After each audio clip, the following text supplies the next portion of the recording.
Welcome to an online event of the Affiliation of Christian Biologists, a division of the American Scientific Affiliation.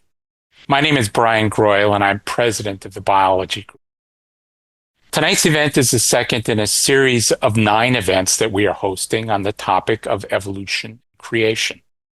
The overall goal of this interdisciplinary series is to explore the scientific theory of evolution and the theological implications of the biblical text regarding the doctrine of creation. Presentations will be given by Christians with expertise in geology, biology, astrophysics, paleoanthropology, biblical studies, and theology. Our sincere hope is that by the end of this series, you will see the harmony that exists between science and scripture, especially as it relates to evolution and creation. This evening, we are delighted to have Stephen Moshier as our guest speaker. Stephen is Professor Emeritus of Geology at Wheaton College. Much of his early research in geology involved describing and interpreting oil reservoir rock, with published papers on oil fields in North America, the Middle East, and Southeast Asia. More recently, Stephen's research efforts have been in the field of geoarchaeology, with contributions to Bronze and Iron Age excavations in Sinai, Egypt, and Israel, by combining surface geology with satellite imagery to reconstruct the ancient geographic settings of the archaeological sites. He has written and lectured on the implications of this geographic work for understanding the root of the biblical Exodus. Stephen has taught in the areas of earth history, sedimentary rocks, petroleum geology, and geoarchaeology, as well as popular courses on natural disasters, energy and climate change, and theories of origin. He is a co-author of The Grand Canyon, Monument to an Ancient Earth, Understanding Scientific Theories of Origins, Cosmology, Geology, and Biology in Christian Perspective, and contributor to the Zondervan Dictionary of Christianity and Science, and The Lost World of the Flood by John Walton and Tremper Longman. The title of Stephen's presentation tonight is Echoes of Time, Evidence for an Ancient Universe and Earth. Stephen, thank you for joining. You are most welcome, and thank you for inviting me. All right, it's my pleasure to be here. In 2017, I gave a lecture at the Evangelical Theological Society, and there was an opportunity to give a lecture in defense of an ancient creation, while a very prominent young Earth creationist gave his perspective on Earth's history. That was filmed by Biologos, and you can find that on the Biologos YouTube site. I tried not to duplicate the information in both of those presentations, but there is some overlap. What I'd like to do is break this up into a couple of sections, because my mandate is to not just do Earth history, but also some cosmic history. And so that we'll do that at the end. So we're going to be kind of going backwards in time. And the first part is going to be discovering rocks as records of Earth's history. Now, back in the early Renaissance, chronology was this thing. It was kind of an academic study that fascinated scholars. And of course, the biblical record was a primary but not exclusive source of historical information. Probably the most famous of these estimates for the age of creation was Bishop Ussher, who was a British scholar, and he used not only the biblical genealogies, but also astronomical tables, kings lists that were emerging from the study of ancient people, ancient cultures. And his date was October 23rd, 4004 BC. Now, poor Bishop Ussher gets a lot of flack, and you can even see it in some textbooks, almost kind of making fun of his work, but many prominent scientists were doing the same thing at that time. In fact, Isaac Newton did his own estimate, and he came up with an origin date of 3,998 BC, which isn't that far from Usher. So I think that's important to keep in mind. And this was also kind of the beginning of modern science. Leonardo da Vinci, whose work really wasn't known until after he died, but he was interested in this idea of some kind of catastrophic flood. And so here's a sketch from a book of sketches that he did. It's called Flooded City. And he actually started looking at rocks. He noticed that many of the shells in what we now call ancient rocks don't appear to have been broken up or abraded in any kind of a deluge. It looked like they had just been buried in the sea, as he could observe in a nearshore environment. So as early as Leonardo da Vinci, as people began to look at the rocks, they became a little bit suspect of just a very literal understanding of Earth history from descriptions that were in the Bible. Nevertheless, biblical catastrophism at this time was really kind of the paradigm that Earth formed during the creation week and was modified by one or a series of catastrophes following the revelation of events in Genesis. Now, within a generation, there's some real serious first study of rocks. And we have Nicholas Steno, who became a Catholic bishop. He's raised Lutheran, but became a Catholic bishop, and Robert Hooke in England. And they were both really pioneers in paleontology.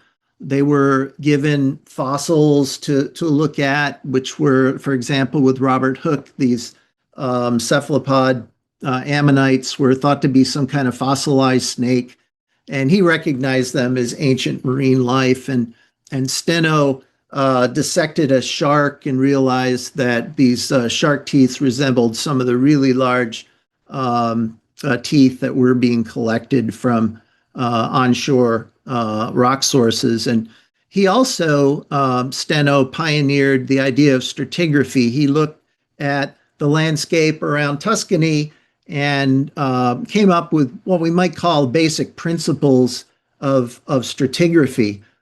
He didn't come up with all of them, but right here in this view of the Grand Canyon, we can see most of the basic laws of stratigraphy. First of all, we have superposition. That's in any sequence of rocks from bottom to top. This is really pretty self-evident, but the youngest ones were deposited most recently. And so you kind of go from older to younger in some kind of sequential accumulation.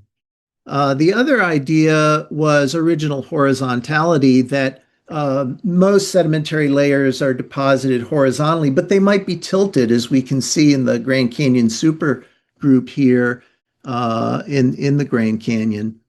And so that's a great illustration of original horizontality. Also, lateral continuity. You might see a sequence of rocks in some hillside, but across the valley or maybe in another mountain range, you see a very similar sequence. And you make the assumption that these layers were once laterally continuous. And then there is this idea of cross-cutting relationships. This wasn't Steno, but if we look at a closer image here of the rocks in the inner gorge of the Grand Canyon, we see rocks that are gray, we see rocks that are kind of pink.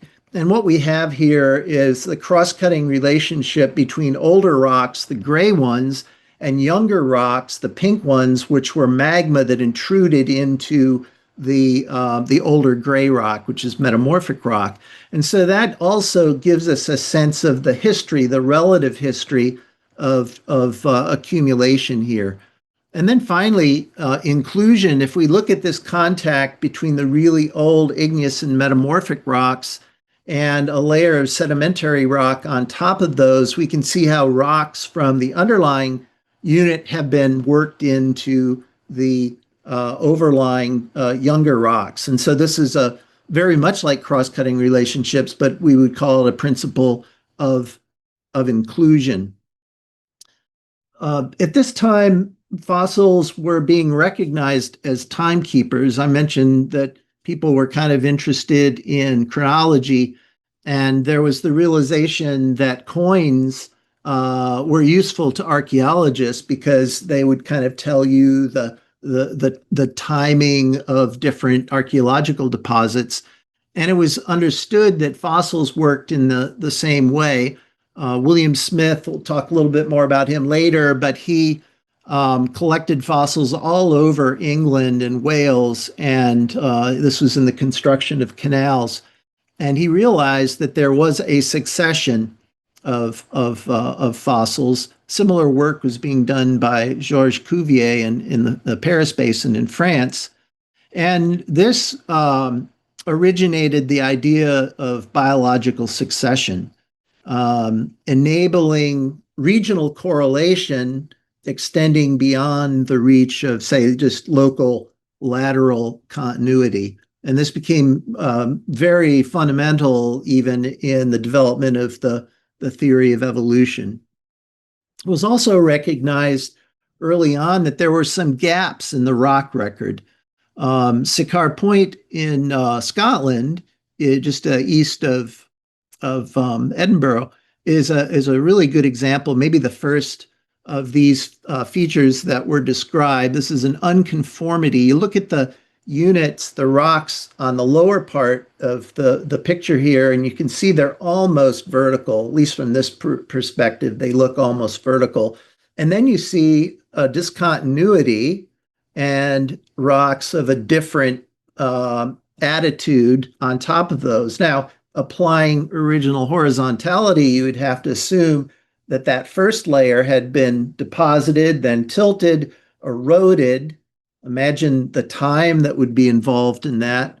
But then also another series of rocks were deposited, originally horizontal, and they've been tilted and eroded.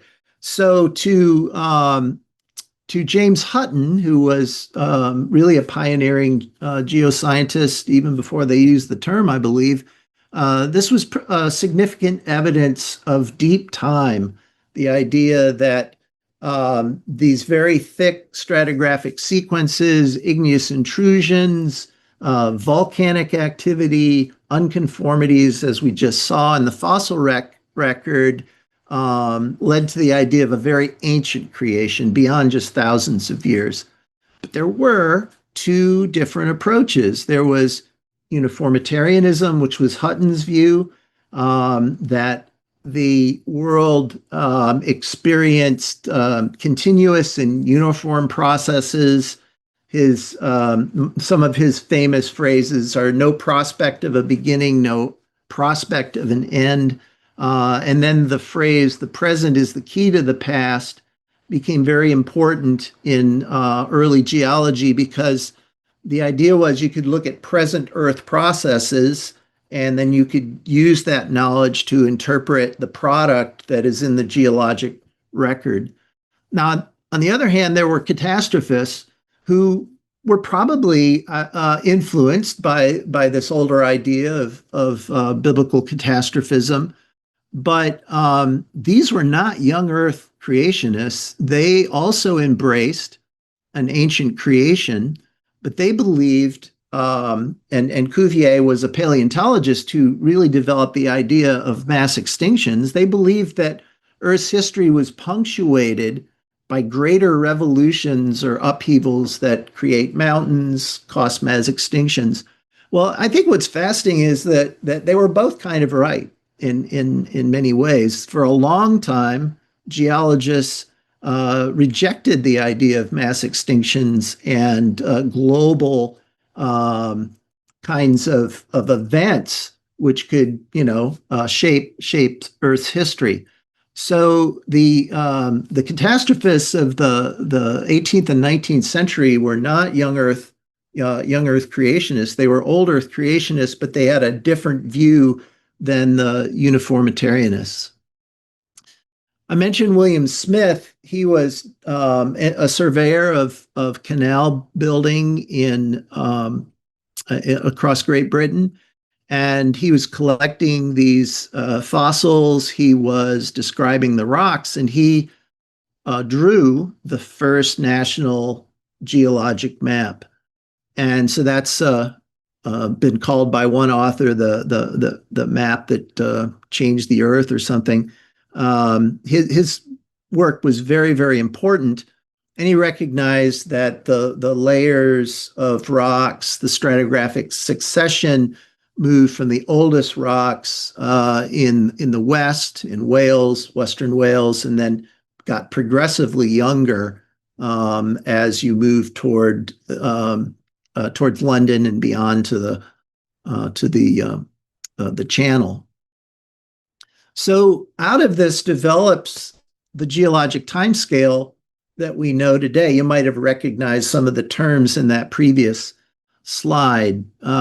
Geologic periods like the Cambrian and the Ordovician, the Devonian, the Silurian. These were based on sections that were described for the most part in England and Wales. All the Permian is from Russia. Many of these periods of geologic time or systems of rocks of that time had unconformities between them or very different kinds of fossils. And so that was the basis for defining the upper and lower boundaries of these different systems or time periods. John Phillips was William Smith's nephew and developed a passion for paleontology, and he looked at fossils in collections across Europe and drew this fascinating graph that shows fossil diversity, which is just based on the diversity of fossils that were in the collections, but some kind of a proxy for the actual, diversity that at least could be found in the rocks. And he came up with these eras of geologic time corresponding to the different kinds of life. So Paleozoic, mostly marine life, Mesozoic, getting into the dominance of the dinosaurs, and then Caneozoic or Cenozoic life dominated by more like mammalian land life. And so from this developed a strong idea of there being worlds before Adam. It's interesting to think about how these early geologists or geoscientists really thought about the relationship between scriptural accounts of creation and what was emerging from geology. And many of the pioneers of geoscience were ordained and very active in ministry. In fact, he had to be ordained to teach at Oxford or Cambridge at that time. Adam Sedgwick was a tutor of Darwin. He described the Cambrian system of rocks. He held a day-age view that the days of creation represented long periods of time. Hugh Miller was a founder of the Free Church of Scotland, Presbyterian. He was a very influential writer, popularized a lot of emerging geology, and a paleontologist in his own right. He held to the Mosaic vision of creation, that God revealed his creativity to Moses over a period of 6 days there on Mount Sinai. And then Buckland, and I think you can see him there. Buckland held what was called a gap view. And this is the idea that all of geologic time is really in the first two verses of Genesis. And there's kind of chaos, and there's a need for God to come in and recreate restore creation, and he does that in a 6 day period of time. And actually, all of these views persisted into the 20th century. The gap view was popularized by the Schofield Bible. The day age view continues to be sort of the progressive creation or old Earth creation view that many people have today. Sedgwick wrote, but if the Bible be a rule of life and faith, a record of our moral destinies, it is not, I repeat, nor does it pretend to be a revelation of natural science. Now, Buckland held to the Ice Age as being evidence of the flood, but he didn't know it was the Ice Age. He just saw all of this drift of sediment that was scattered across the land, thinking, and also some deposits that he looked at in caves, thinking those were remnants of the flood of Noah. Louis Agassiz in continental Europe was studying glaciers and recognized that these would be alpine glaciers, and recognized that the deposits around glaciers were very similar to the drift that was out on the continent away from the mountains. And so he developed the idea of ice ages in the more recent past, because they were kind of on top of the geologic column. Well, Agassiz took Buckland on a field trip, and Buckland was swayed to that perspective. So here's an old cartoon showing Buckland with all kinds of evidence for glaciation during one of the ice ages. So that's an introduction to basically how geologists put together the rock record and how the idea of an ancient creation emerged. So now I want to talk about absolute ages of rocks and meteorites. So the question to these early scientists was, well, how much deep time? How old could creation be? And one approach, of course, would be to look at the cumulative thickness of sedimentary rocks and kind of think about, well, how long would it take for these sedimentary rocks to be deposited and buried? And the estimates could range from millions to hundreds of millions of years. There's really no place on Earth where there's an entire sequence of sedimentary rocks from sort of beginning to end. And so you have to do kind of a cumulative or composite estimate of the thickness of sedimentary rocks in the geologic column. So it's quite a range there. There are other scientists that thought about how long it would take to convert the ocean from an early freshwater chemistry, because after all, it would just be rain condensing out of clouds in the early Earth. So the assumption was that as rock weathering brought dissolved solids into the ocean, the Earth would get more or the ocean would get more saline. And estimates were from 90 to 100 million years. Of course, we know now that once a salinity was established, it really hasn't changed much, at least in the past 500 million years. And we can tell that from all kinds of geological evidence, including preservation of seawater and some minerals. Then one of the most compelling ideas was, how long would it take to cool the Earth to its current heat flow? And really, the founder of modern thermodynamics, Lord Kelvin, was doing experiments. I believe even Benjamin Franklin was doing some of these experiments where they were just looking at molten material and estimating how long it would take to cool, and then scaling it up to the Earth. And Kelvin's estimate ranged at first from 24 to 200 million years, but it really, as time went on, he really kept making it smaller and smaller. And so it was in the 20 million year range. Now, this is also the time that evolution has been introduced, Darwin's evolution by natural selection. And that just didn't seem like enough time. So Geologists were skeptical of Kelvin's estimates, but you don't argue with physicists, right? I mean, it's math. So they were really quite perplexed. Now, this is also the time when radioactivity is discovered. And some of these men were actually students, I believe, of Kelvin. Becquerel, Rutherford, and of course Marie Curie and her husband were working in the field of radiogenic or radioactive isotopes, discovering that these isotopes spontaneously decay to form other isotopes of either the same or a different element.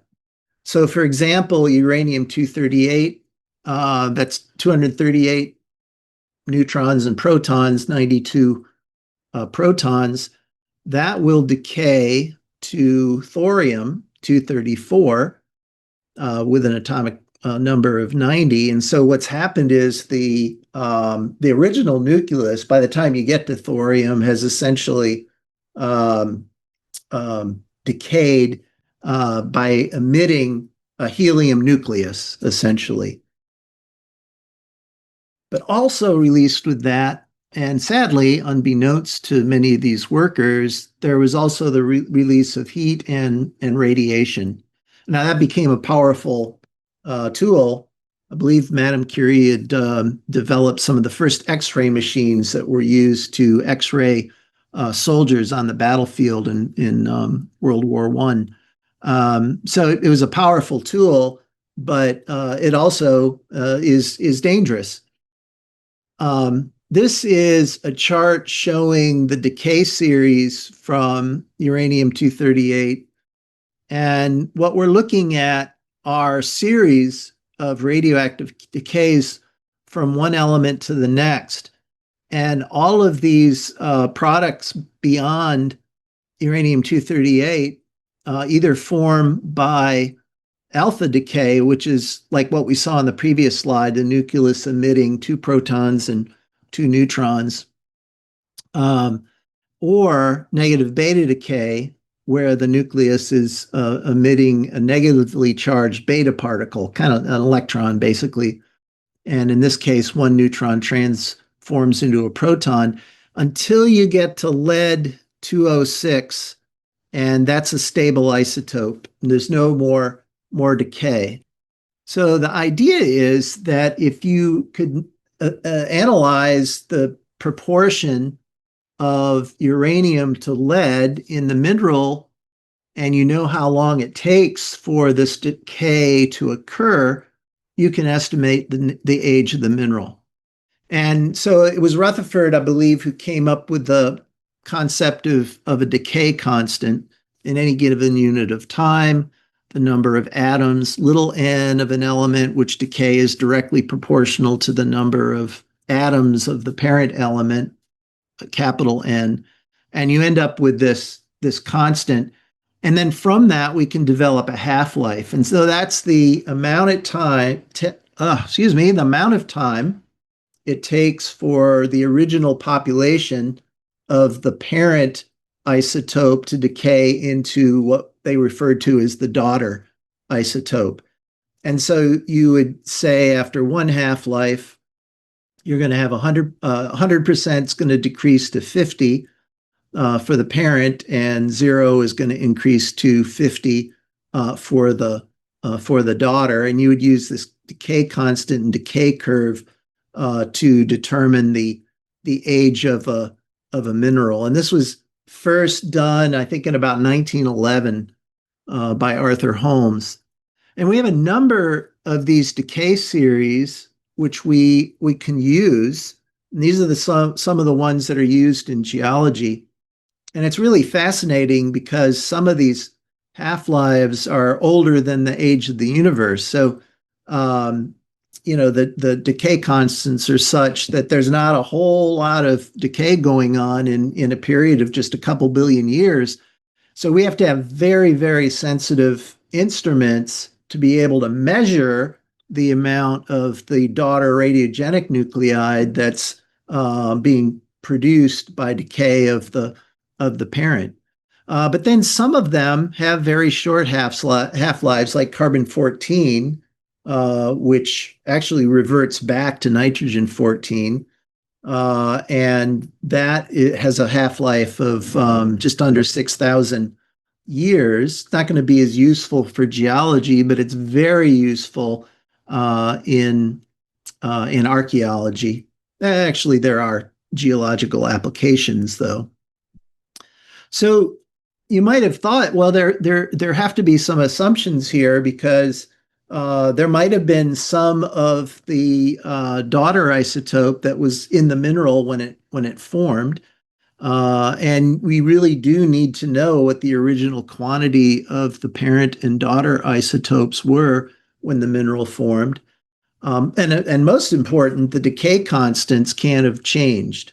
So that's really important. And we can test each of these assumptions.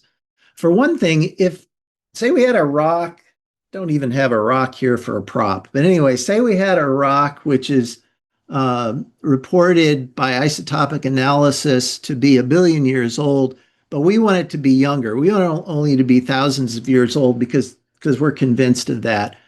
Well, if the radioisotope ratios are saying that the rock has experienced 1 billion years of decay only in 6,000 years, we've got a heat problem and a radiation problem.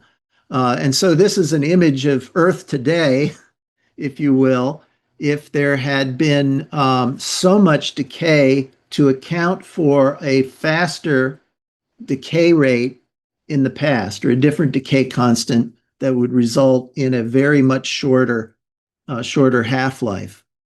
There's also evidence from natural fission reactions which have occurred in geologic history. There's a famous rock unit in Africa where there was so much enriched uranium in it that there was nuclear fission reactions in it. And we can tell by looking at those that the decay constants have to have been the same in the past. And then finally, we can get the same dates measured for minerals using different methods. And that would be impossible if the decay rates were changing at different rates. So this is a real classic example of one of the oldest rocks on Earth.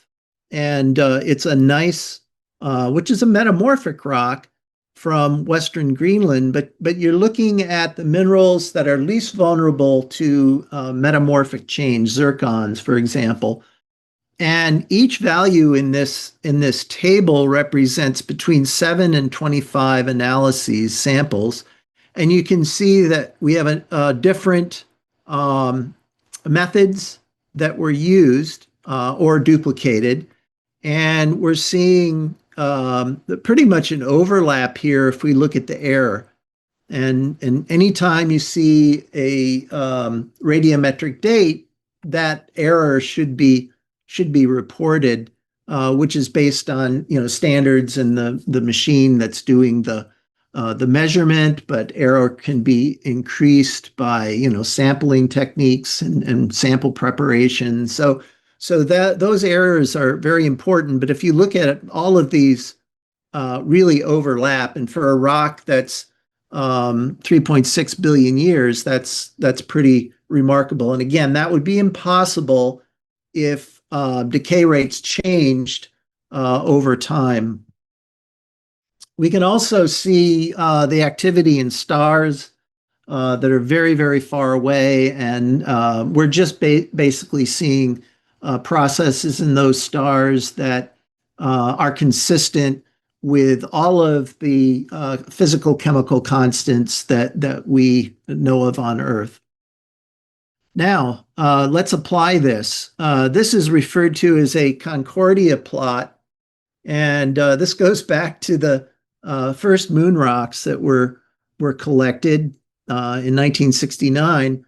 And what we've got plotted here from samples of the lunar soil and breccia, which is just rock fragments, we've plotted a curve showing the ages that would be expected from lead uranium ratios at different times. So we have the uranium 235 to lead 207 method here, and the uranium 238 lead 206 method. So at 4 billion years ago, this would be the expected ratio of these two isotopes, uranium and lead 206. And then at 4.0 billion years, this would be the ratio from lead 207, uranium 235. And here is where the lunar material plots at a little over 4.6 billion years ago, somewhere between 4.6 and 4.7 billion years ago, which didn't surprise anyone, really. We assumed that especially some of these impact breccias with minerals like anorthosite might be very early materials that formed when the moon was created. At the time, we didn't even know how the moon was created in 1971. Now we have a good theory for that. Now, the other question is, can we determine if a mineral contained daughter isotopes when the mineral formed? And the isochron plot method allows us to do that. We see here the plotting of rubidium 87 to strontium 86. That's the decay. Oh, I'm sorry. The decay that takes place is rubidium 87 to strontium 87. Strontium 86 is not radiogenic. It doesn't form from the decay of any isotope, and it does not decay into any other isotope. So when a mineral forms, it's going to say T0, it's going to have pretty much the same ratio of strontium 87 to 86 in the magma. So some of that strontium 87 may have come from rubidium 87 in the magma before the mineral formed. Now, rubidium is going to be partitioned differently into different minerals. And so our rubidium 87 to strontium 86 values are going to be kind of spread out in a straight line at T equals 0. Over time, all of those measurements or ratios are going to move. So we say these are different minerals in the same rock or whole rock powders. As the rubidium 87 to strontium 86 ratio decreases with rubidium 87 decay, the strontium 87 to strontium 86 ratio is going to increase.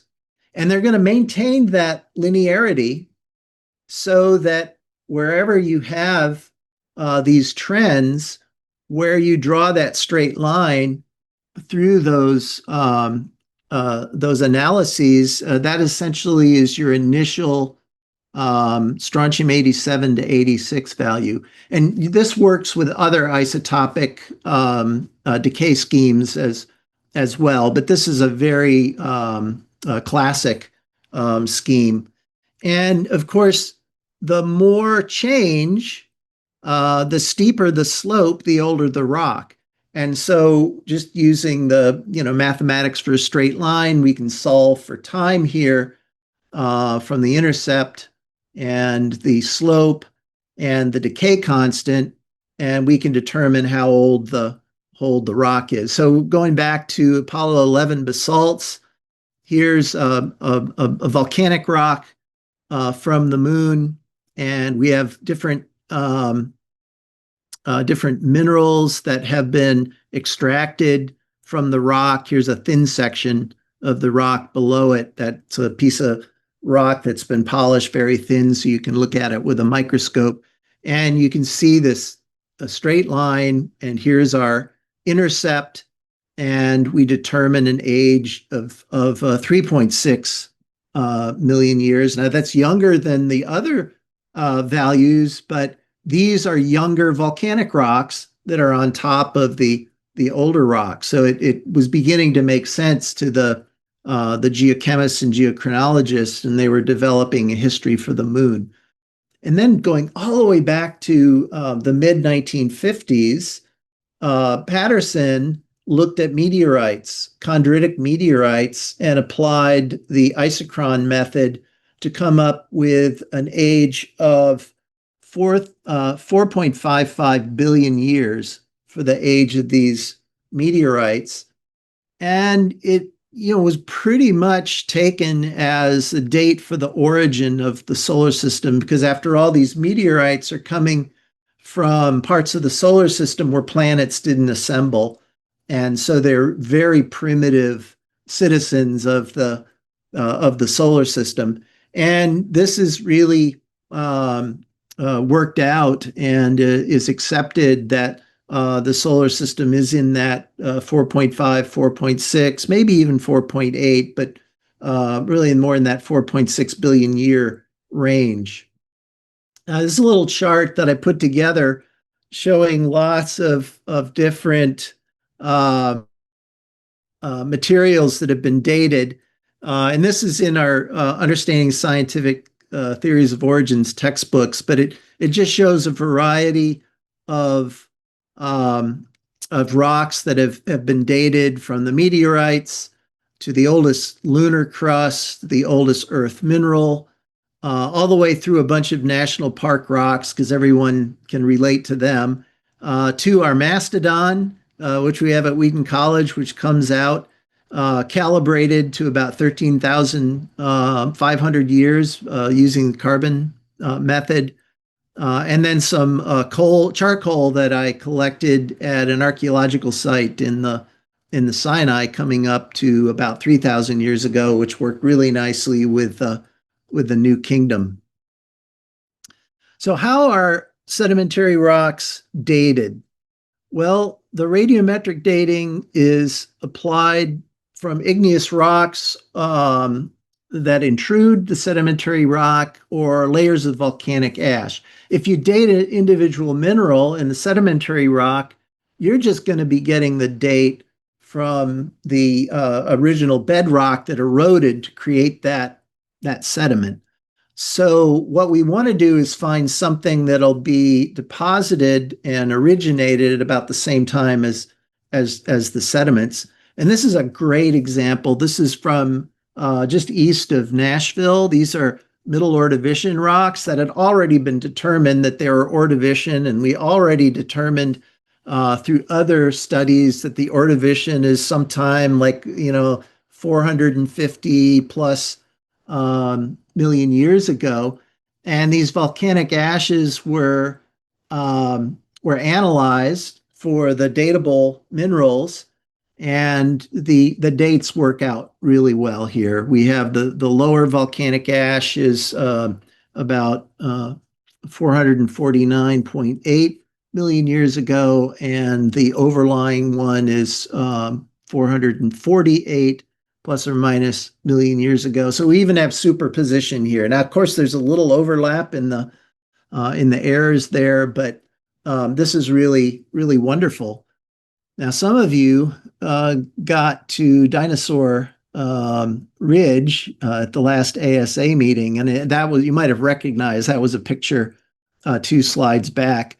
There is a volcanic ash layer there, and we're in the Cretaceous now. It's got dinosaur bones in it, so it's got to be the Cretaceous or one of the Mesozoic periods. And this date works out to 104.6 million years, plus or minus 40,000 years. So it's just a good example of how we can calibrate the rock column absolutely, so that these numbers over here are meaningful, in that there's been a lot of radiometric dating that has gone into determining their periods of time. Now, of course, we use the fossils for correlation and the fossils for identifying some of these periods, but it's not circular reasoning as is sometimes criticized. It is really a calibrated column that we have. I'm going to skip this one. Now I'd like to talk about rock cycles and timescales of geological processes in Earth's history. So these include plate tectonics, igneous rocks, mountain uplift and erosion, rock weathering and soil formation, sedimentary rocks, and unconformities. And I'm going to go through these pretty briefly. Now, you might be familiar with the concept of plate tectonics, the idea that ocean crust is created along mid-ocean ridges, and the ocean crust spreads away from the mid-ocean ridges and can be subducted, that is pushed back down into the mantle of the earth where it's melted and creates more igneous rocks. Collisions between plates create mountain belts. And we can see that with the distribution of earthquakes over here on the left.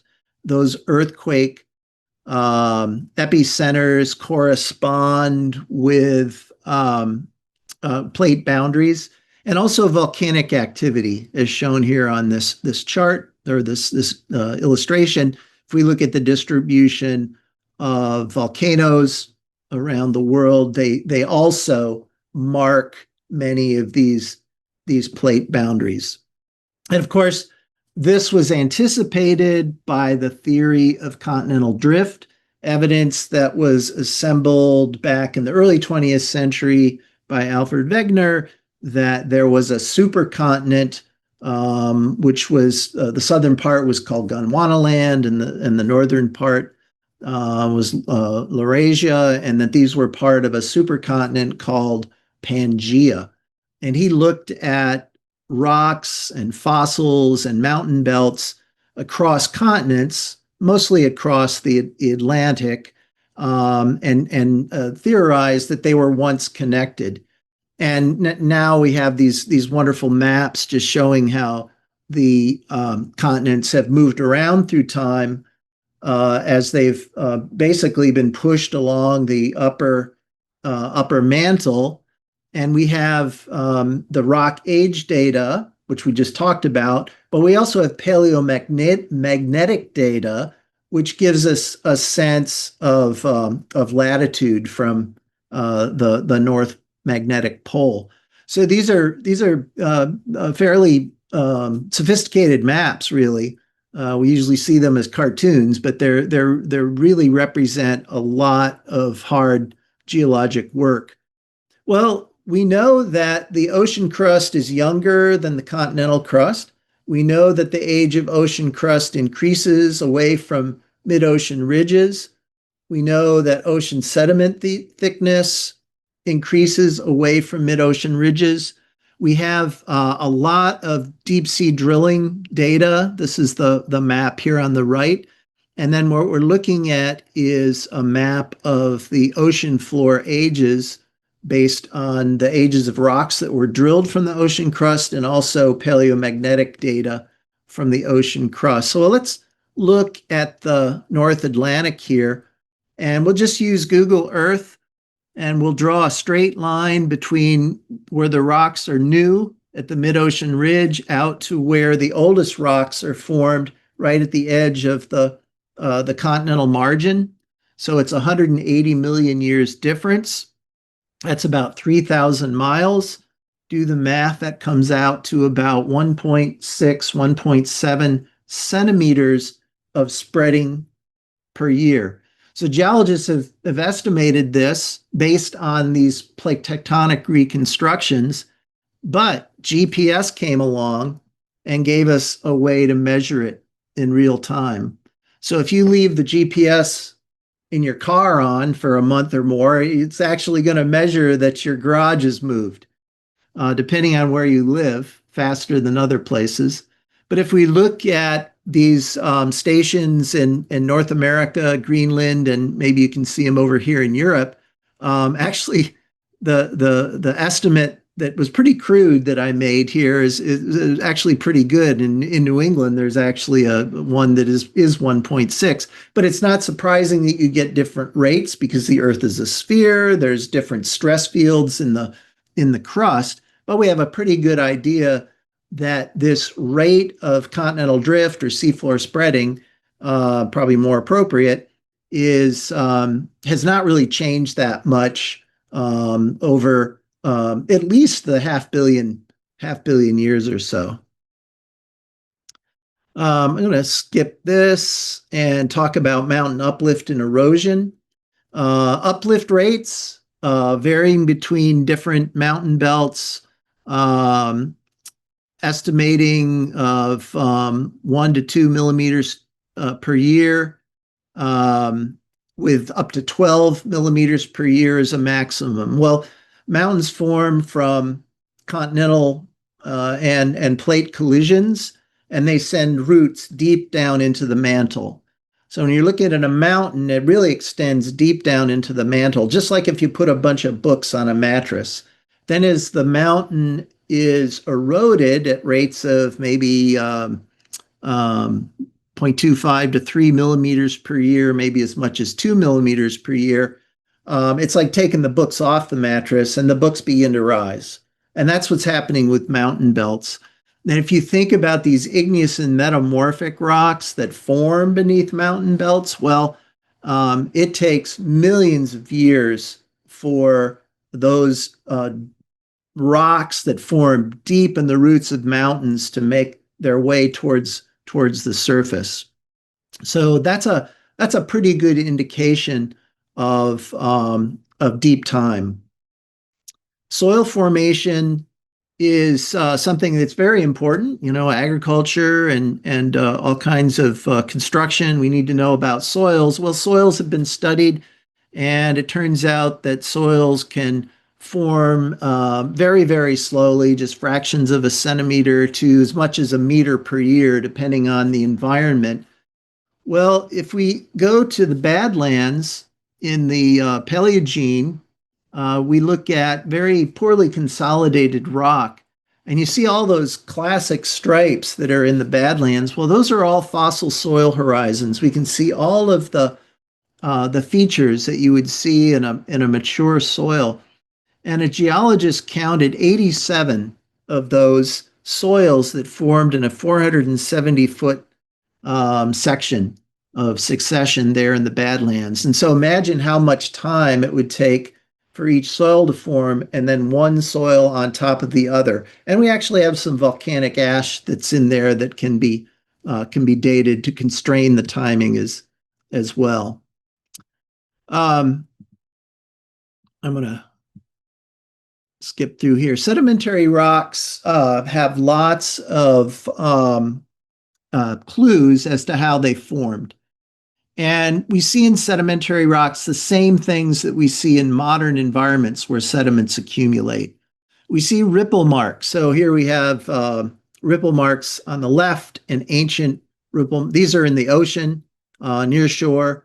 And we have modern ancient ripple marks in the Grand Canyon. We have cross-bedding that forms in rivers or in sandbars offshore. And we can see the same thing in ancient rocks. Mud cracks in modern and ancient. We even see raindrop prints. I think on the field trip in the Rockies last month, you got to see raindrop prints. Animal burrows, animal tracks. These are all clues to sedimentary environments. And if we look at the Grand Canyon sequence, we see all of these different kinds of sedimentary structures that I showed you in the previous diagram, from land animal tracks all the way to marine invertebrate burrows and mud cracks and land plants and everything in between.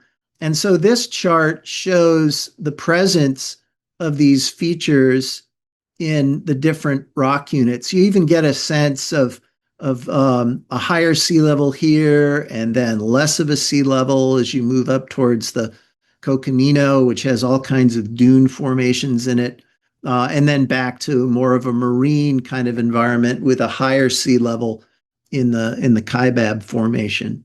So these are really important clues that the rocks were deposited in environments that are very similar to the kind of environments that are on Earth today. In Virginia, there is a very thick sequence, over 5,000 feet thick, of limestones that we call cyclically bedded. And if you look at, these are in the Cambrian, but there are also examples of this in the Ordovician. I actually did my master's thesis on equivalent age rocks in Pennsylvania. But the best exposures are down here in Southwest Virginia. And so this is an example of the kind of cyclicity. And what's really cool is that you can go to the modern Bahamas and you can see that many of the same features are found in the sediments there. And these cycles are representing sea level change. And we know about that now from a lot of ice core and deep sea sediment core data, that sea level changes very regularly, but at very different scales. Sometimes sea level changes because the whole ocean volume is changing, and that really causes very, very large fluctuations of hundreds of meters. But sometimes it's just a matter of the ocean getting warmer or colder, which causes expansion, or ice caps, which melt and then reform. And so we have this data, not just going back 35 million years, but even farther. And now we know that some of these minor variations, like the ones that formed the cycles in Virginia, were probably the result of changes in the Earth's orbit around the sun. And we've been able to work out, this is called Milankovitch forcing, and we're able to now give an idea of how long it takes for these cycles to form based on these known changes in the amount of sunlight that the Earth gets over time due to changes in the eccentricity of the Earth's orbit, or the obliquity, which is how much the Earth, the world's axis changes, or the axis wobbles. And all of these contribute to different amount of solar heat that we get, which affects sea level. If you put it all together, you can see a lot of different large scale cycles, even in the Grand Canyon. People like to go there because it's so pretty. But if you look, we've got all these different kinds of rocks forming, and this is like a cartoon or a graphic novel going back in time. We've recreated the origin of the oldest rocks back there in the beginning, and then we see that those are metamorphosed, those are eroded, and then we get the deposition of sediments on top of those. Those sediments are buried and deformed. We get more erosion. We get sediments deposited on top of those. And so we end up with kind of like three sequences here, three cycles. And then we can bracket those with our radiometric dates to give us an idea of how long those cycles were. So all of this is the kind of data that biologists and paleontologists can use to kind of constrain the changes in rates of evolutionary history. I'm going to keep going through here. Let's talk a little bit about time before Earth, and then we're going to take some questions. The first clue from astronomy was measuring star distances. And the first way that we did it was through the parallax method. You could basically look at a star during a period of half a year as the Earth goes around the sun, and you're looking at how the star moves relative to background stars, which are so far away they don't move very much. And we could go back maybe 100 light years, time it takes for light to travel in a year. But then the Cepheid variables were described by Henrietta Leavitt and the group of women there that were doing amazing computational work. And these variables are stars that get brighter and dimmer and brighter and dimmer. And what Leavitt discovered was that there's a periodicity that's related to luminosity. And so this develops this idea of standard candles. If you compare the apparent luminosity to the intrinsic luminosity, apparent being the luminosity of the star here, you'd measure with a light meter in your telescope, and the known luminosity of the star, because the light is going to dissipate over distance, you can come up with distances going back to 7 to the 10th light years. And then beyond that, we can look at the magnitude of having a brain freeze here, star explosions, supernovas, and we can use that to push the distance that we can measure even farther back. So you would have to assume that life was created on the way to the Earth to get around the conclusion that those stars are billions of light years away from us. So that kind of gave us a sense that the astronomical history goes back many billions of years, but how far was difficult to tell, only as far as our telescopes would show us. And then Hubble developed the idea of the shift, the Doppler shift that occurs when we observe the spectra of light coming from galaxies that are far from us. And the shift, the red shift, is going to occur, or the blue shift is going to occur when something's moving towards us, and the red shift is going to occur when something is moving away from us, and everything seemed to be moving away from us. And so Hubble came up with a constant and a law to kind of get a sense of how fast things are moving away from us. And from that, we could kind of project back to a singularity where everything starts to expand. And it was George Lemaitre and other astronomers of the early 20th century that came up with this idea of a Big Bang. We could look back in time using Hubble's data and new data to get a sense of how old the universe is. And one of the keys was the discovery of cosmic microwave background, which is essentially light left over from the very first moment that light can be emitted, photons can be emitted from matter. And it's using theories of black body radiation. And there was this this background noise actually in radio telescopes in the 1960s, which was understood and eventually concluded to be this microwave background. And then in the 1980s, there was a satellite which could measure this very, very precisely. So we're looking at temperature variations in this map of the universe and kind of a clumpiness, which makes sense with the distribution of matter in the universe. And that's leading to a date of about 13.8 billion years. And so now we have this sense of first a rapid expansion, acceleration, and then or inflation, and then just accelerated expansion of the universe to where we're today, looking back all the way to really the early date of the universe, again yielding an age of about 13.7 billion years.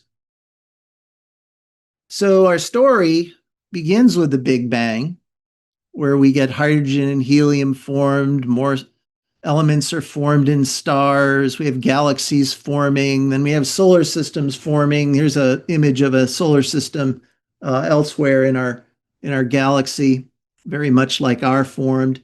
We have the formation of the moon, which I didn't talk about, but it's an incredible story. The long period of time we call the Precambrian.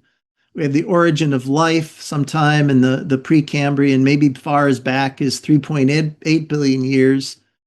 The Paleozoic era of mostly marine life, the Mesozoic era of reptilian or dinosaur life, and then the Cenozoic era of more mammal life, and then eventually we have humans that are drawing pictures of mammals on cave walls, and that's our history. So I'll end it there. Here's my main resources. If you're interested, our book, Understanding Scientific Theories of Origins, which we wrote for our course at Wheaton College, published by InterVarsity Press. Thank you to my co-authors that provided a lot of material for this lecture. Another book I was involved in is The Grand Canyon Monument to an Ancient Earth. It's just basically explaining geology to the layperson, particularly as it applies to the Grand Canyon. It's actually for sale in the Grand Canyon bookstore, which is something we're very proud of. A book that I found fascinating is The History of Geology by Martin Rudwick. It's called Earth's Deep History. So a lot of my history comes from that. Here's a delightful read called Timefulness by Marcia Bjornrud, and this is really something that I think everybody should read, because it'll teach you the geology as you go, and you get an appreciation for deep time. And then just a book that we have students read in our origins class, which gives 4 different views of creation. I gave more of an old Earth or evolutionary creation view in my talk, but if you're interested in alternative views that are held by Christians, this book, Creation, Evolution, Intelligent Design, edited by Jim Stump over at BioLogos. This is a Zondervan book. I highly recommend it. So with that, I will turn it over back to Brian for any questions. All right. Thank you, Stephen, for that important background on the age of the universe and Earth. We'll now begin the Q&A period, where I will, first of all, I'll start with questions that have been sent to me in advance.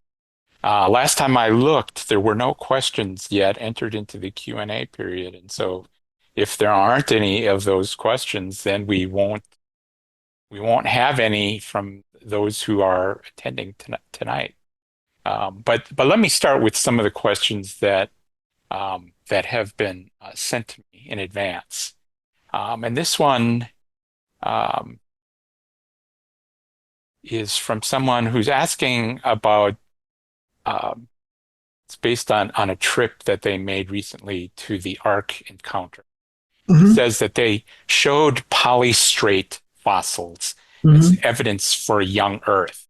Mm-hmm. So he says, how are these fossils explained from an old Earth perspective?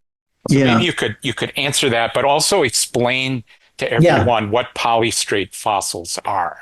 Polystrate fossils are fascinating. They're not generally an entire tree, but it may be the lower portion of a tree, sometimes even with root systems. And there are layers of sedimentary rock that have buried the tree. And so the thought would be, well, that had to have occurred very rapidly. And it may have occurred very rapidly. A lot of the claims of rapid deposition are absolutely sound, because there are a lot of sediments that do accumulate rather rapidly.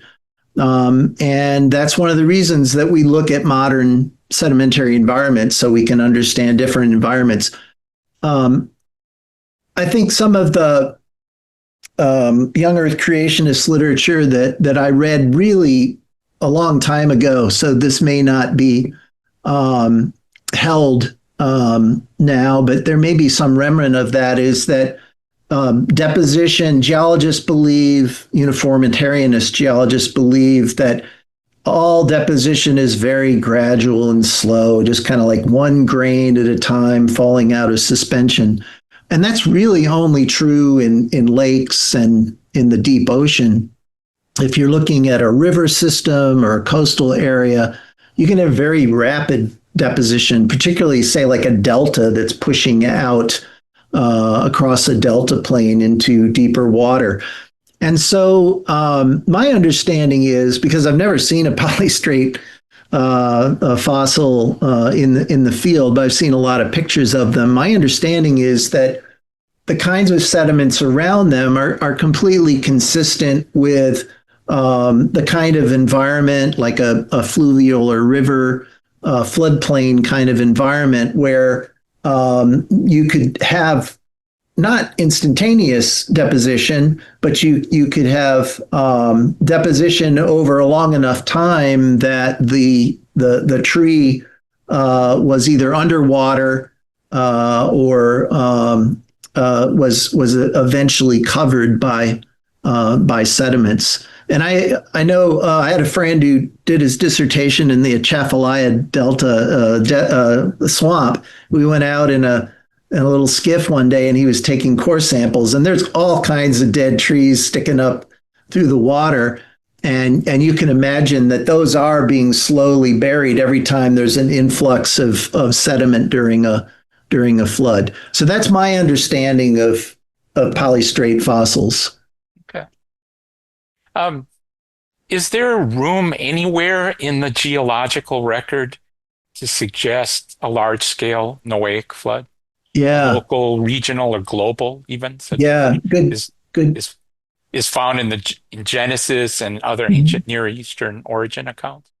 Yeah, it's a good question, and I am not aware of a single layer that would fit in the time span of human history and in the time span of, particularly of human history and place where the Bible is set, where Noah lived, where you can put your finger on a layer. Now there was an archaeologist back in the early 20th century that thought he found a layer, and he thought maybe that was it, but it was just another flood. And very often a archaeological site has evidence of devastating flooding. And so that has caused biblical scholars to wonder if the flood was more of a regional flood than a global flood. After all, the Bible talks about, all of the kings of the world came to worship so and so, and all the kings of the world didn't. There's kind of a sense that all means, everything that's known, not everything that's there, everywhere. And so in the book that Walton and oh boy, I'm sorry, brain freeze. The Genesis flood book, Lost Longman Tremper. Sorry, Tremper. That they come up with some ideas of the kind of language that's in the flood narrative. It's very poetic. It's very structured. That would suggest something more like a regional flood. Carol Hill is written in the ASA journal Perspectives on some of the hydrological possibilities of a local flood or a regional flood, not global. Do you happen to know, are there any young Earth positions that don't rely on a Noahic flood as the primary explanation for all things geological? I'm not aware. No, it's fundamental to the basic,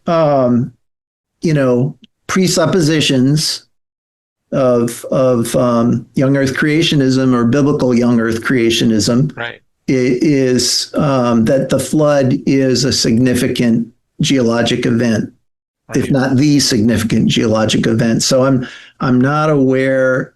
Now, some people will take different parts of the geologic column and they'll say, oh, Cenozoic or post flood and pre-flood, that kind of thing. But I'd love to know if there's an alternative to that, but I'm not aware of it. Right. Right. They do seem to rely heavily on Noah's flood and Archbishop Usher's chronology, Yeah. don't they, for Well, their kind of view of young Earth? having been to both the Creation Museum and the Ark Encounter, I would think people would get the impression that basically the only place they've really done their geologic research is the Grand Canyon and Mount St. Helens, because over and over again that's brought up as the evidence for or Noah's flood. The Grand Canyon being the ancient record of catastrophe, and then Mount St. Helen being sort of the modern analog for catastrophe. And I've always wondered, why don't they go other places to do their studies? But those are very compelling places that captivate people's interest. So that I think that's why they focus on it. Okay. Let's talk a bit about the radiometric dating methods, because Mhm. there really seems to be a lot of distrust among some Christians, especially young Earth creationists, about radiometric dating methods. Um, how reliable really are these? I mean, you mentioned that several different dating methods Yeah, can give the same answer, but um, it does seem to rely on certain assumptions yeah, that that like the you said that in order to know the amount of daughter right. products present, you would have to look for other isotopes of that same element, right? But Yeah, how do you know what that original ratio yeah. should Well, be? it doesn't really matter because that original ratio is preserved in the data that you have. That y-intercept, where you draw the line through the data, is your original ratio of those two isotopes, one being the daughter product Uh-huh. and the other one being the stable isotope of the same element. Uh-huh. And so it's a marvelous method. And then when you can get the same age, either using the isochron method or other, Concordia or other methods, it's pretty compelling that it works. So there's no evidence that you're aware of that suggests that there's potential problems with radiometric dating methods? The Institute for Creation Research did a big project, maybe going 20 years now, where they were trying to look at problems with radiometric dating. And what I get from reading their literature is that they still have a huge heat problem because they've got to change the decay constants to make it work. So they're making a bigger assumption, I think, than the mainstream geologists who hold that it hasn't changed. Like there's in one of the papers from that study, the idea is that in the creation week, the decay rates were faster, and during the flood, the decay rates were faster. If that's the case, how come moon rocks and Martian rocks all kind of work out like Earth rocks? Because they would have had to have experienced the same kind of changes that they're constraining. So I'm not convinced by any of the arguments. The next question I want to ask sort of relates to um, the kind of work you've done in geoarchaeology. Mhm. Um, in this particular question, it says in Amos 1:1, the Bible references the vision of Amos 2 years before the great earthquake. Do we have excavation evidence or archaeological evidence from the area and that time that substantiates that earthquake? Absolutely. I'd like to preface it by saying that I don't know about that one in particular, but I do know that there are several earthquakes that are talked about in the Old Testament and probably in the New Testament. But well, mainly the main earthquake then is there's descriptions of earthquakes during the time Jesus is in the grave. I don't remember if it is at the time of the crucifixion or the time of the resurrection, but anyway, there's earthquakes mentioned there. But in the Old Testament for sure, and then also a big earthquake that occurs and destroys the some of the structures at Masada that were Herod's um, um, palaces, and I don't know if those are described in the New Testament. I don't think they are, but many of the earthquakes that are described in the Old Testament have archaeological and sedimentological evidence of seismicity. Okay. Absolutely. Well, we do have one question that has been entered so far in the Q&A, and so I will read that one to you. Um, it says, geological cycles vary in duration. What would be the approximate lower bound for the rapidity of changes in salinity, temperature, or moisture content, or other features resulting from all geological change? Yeah, boy. And it I mean, says, there. let me just finish. It says, Yeah, for example, would we expect alterations within 10 million years, a million years, a few thousand, yeah. etc.? These Milankovitch cycles that have to do with the Earth's orbit and tilt and wobble. Those are at a scale of tens of thousands of years to 100,000 years. So, for example, there were several advances during the Great Ice Ages, which caused sea level to drop significantly as ice spread across northern Europe and North America. All that water ends up in those continental glaciers, and those are kind of fit really nicely with the 100,000 year eccentricity, but probably triggered by a confluence of those three different cycles that influence how much heat the Earth gets from the sun. So the answer is, depending on the kind of cycle, it can be thousands of years or tens of thousands of years, all the way to hundreds of millions of years. For example, the idea of the ocean volume changing due to plate tectonics, when supercontinents rift apart or come back together, that can tend to push water up onto the continents and raise sea level very, very high, like it did during the Cretaceous and during the Ordovician. And then other times it's much lower. So really, it depends on what kind of cycle you're talking about. Okay. It looks like Carl Pinkham has a question that he didn't want to enter in the Q&A, but you can go ahead and ask it, Carl. Right. I couldn't figure out how to enter it in the Q&A for some reason. um, is there any evidence that the Mediterranean basin, which I believe shows some evidence of being dry at one time, was flooded catastrophically in the time of the existence of man in that area, giving rise to the flood story? Yeah, there are some people that have speculated that the filling of the Mediterranean basin after it had desiccated, but my understanding is that goes all the way back to 5+ million years. So it's a little bit too far back to account for human history. Then there's the idea of the Black Sea filling catastrophically. I think some more recent studies have shown that it may not have been as catastrophic as it was originally proposed. But I've heard theories about the Persian Gulf flooding.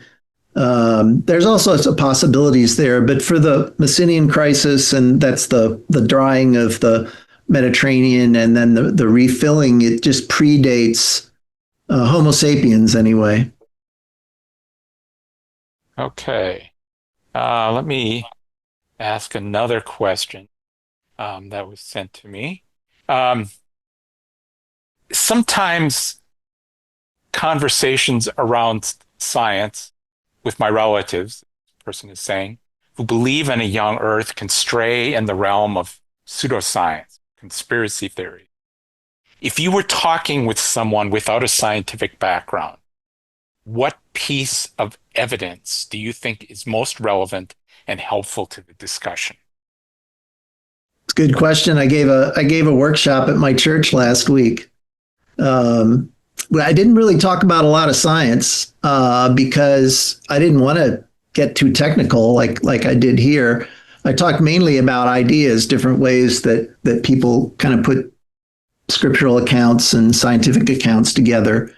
And I probably would have lost them if I got too technical.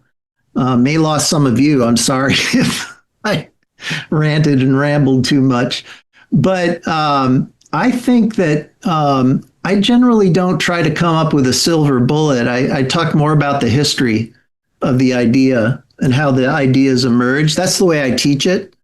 I find these, very brief kind of conversations to be kind of frustrating because it's just like they're asking a question that really deserves even more than an hour of lecture to answer. But I guess the only thing I can just say from my experience, I feel that I can account for just about any geological phenomena without appeal to Noah's flood or a young Earth. And nor do I believe the Bible demands that I do that.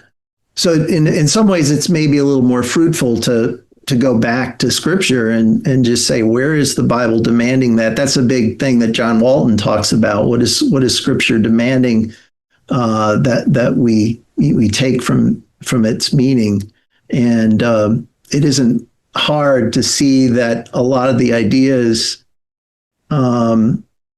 that our young Earth in structure are really involve some presuppositions that aren't biblically based. And so you think that's the real reason why our brothers and sisters in Christ who embrace a young Earth creationist view just can't accept the evidence based on science?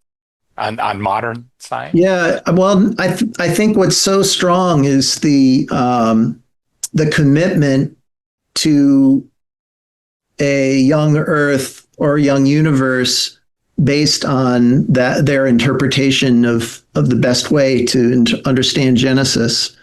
That's so strong that trumps any science that you can throw out. So I think it really all starts with how you understand Scripture.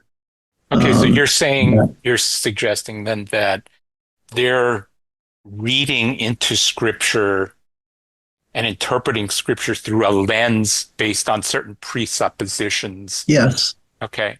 And they say their leaders say the same thing about us. Exactly. And so how do we convince them that we're not doing the same thing? Yeah.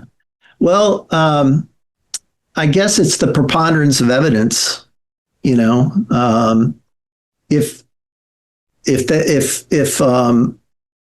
there's dissent in the scientific community, eventually the truth prevails. We don't like to use the word truth as much in science, but at least we get closer to an approximation of the truth. And that just is not happening with young Earth creationism. And of course I'm sympathetic. There are not that many people doing the work of proving that the Earth is young, and that would be a disadvantage. But it certainly is a well-funded effort, and they just have not come up with any compelling evidence contrary to kind of the traditional geological and astronomical science. Do you think that the Christians in the sciences need to be better versed in theology? Um, just as Christians that are embracing a young Earth perspective maybe need more a clearer understanding of the physical world. Do you think that maybe we really need to be more grounded in theology ourselves? Yeah, and that I think my pastor wanted me to give a talk on faith and science because he wants people to be thinking about not just the scientific evidence, but to think about the ideas behind some of these presuppositions. Are they biblical or not? And I think we can make a really strong case for evolutionary creation or old Earth creation based on just good theology and good biblical scholarship. And I think people like John Walton have made really important contributions there. Jack Collins at Covenant Seminary. A lot of solid biblical scholarship, which really liberates us from that presupposition that the creation must be recent. Are there any geological events or processes that you find challenging for the biblical narrative? No, sorry, Yeah. I don't. No. I really don't. Yeah. I really don't. No, nothing should surprise us. God is sovereign over creation. There will be no, I don't feel that there could be any scientific theory or discovery that would contradict what I just said about God's sovereignty over creation. And if it did, it wouldn't be scientific, right? So I just I don't see a conflict there. There's a comment in the Q&A, and I'm not sure, it's not really a question. The individual says, I use snowfall on Greenland that goes back to 100,000 years, but I don't know what point he's trying to make by that. Um, Oh well, yeah. Well, what's fascinating is that an ice core will take us back hundreds of thousands of years, maybe even as much as 800,000. I know you start to get deformation of the ice; it gets buried too deeply, but I'm pretty sure we've got ice core data and deep sea data that really give us annual data, and plus we've got lake varves that go back tens of thousands of years. So yeah, ice cores are pretty amazing because not only do you count and get the age, but you get all kinds of chemistry out of them that has helped us to understand changing Earth temperature over time and changing atmospheric chemistry and all sorts of amazing things. well, that's pretty much all the questions we have. So I guess we'll bring this webinar to a close. I want to thank Stephen Moshier again for being our keynote speaker this evening. And thank you all for joining us for this presentation of the Affiliation of Christian Biologists and the American Scientific Affiliation. Stay tuned for future announcements about upcoming events in our series on evolution and creation. Our next event is scheduled for November 11th and will feature biologist Ryan Beebe, who will talk about mechanisms and evidence for evolution. If you're interested in getting more information about the ACB, that is the Affiliation of Christian Biologists, or the parent organization, the American Scientific Affiliation, send us an email at asa@asa3.org. Again, that's asa@asa3.org. Now, as we close out this evening in prayer, I'd like to ask Carl Pinkham, the Vice President of the Affiliation of Christian Biologists, to lead us in prayer. Thank you, Brian. Let's pray. Lord God Almighty, creator of the universe, We thank you for the scientific clues you have left for us to discover. Clues that show your attention to detail and care for your creation over its 13.8 billion years of existence. We especially thank you for underscoring your patience by waiting almost all of that time for your careful preparations to produce humankind with our potential to know you and your agape through our free will. It is truly a gift beyond measure. May this series of presentations and discussions on what we understand about your creation and your concern for us lead all those who watch it to embrace science more fully rather than ignore, avoid, and or deny it, to the praise of your glory. Lord, we ask you to continue to bless Stephen Moshier, those who will watch the YouTube recording, our past and future speakers, the attendees, American Scientific Affiliation, and the Affiliation of Christian Biologists. We pray all this in the name of the Three in One, the Father, Son, and Holy Spirit. Amen. Thank you, Carl. Well, if you're not on the ACB mailing list and you want to be, become a member of the ACB. It's very easy. If you need help in figuring out how to do that, just send me an email, okay? And be sure to check out the ACB group pages on Facebook and LinkedIn. Good night, everyone. Till next time.